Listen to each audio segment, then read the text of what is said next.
به شعبه وزارت کار داخلی یک در نوع رودکی دو عریضه مرد 27 ساله ساکن نوع مذکور مراجعت نموده است که یکم ایون سال 2023 تخمینا ساعت 19:00 دقیقه شخصان نامعلوم دو روی پنهانی از لب دریای کوفرنیان یک سر چهارراه کلان شاخدار را دزدیده از جای حادثه غیب زدند.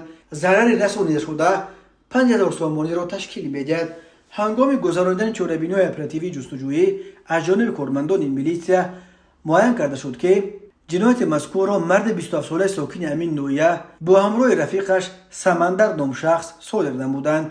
این چنین به شعبه وزارت کارهای داخلی در شهر ترسونزاده عریضه مرد 39 ساله ساکن شهر مذکور وارد گردیده است که 13 ایون سال 2023 تخمین ساعت 17:00 دقیقه شخصان نامعلوم با روی پنهانی دوچرخه شخصی تمغه اسکوترش را که در کنار راه ایستاده بود دزدیده از جای حادثه غیب زدند. ضرر رسانیده شده 5000 سامانی را تشکیل می‌دهد. هنگام گذراندن چاره‌بینی اپراتیوی جستجویی از جانب کارمندان میلیسیا پسر بچه نابالغ 14 ساله ساکن امین شهر با گمان صادر نمودن جنایت دزدی دستگیر کرده شده است.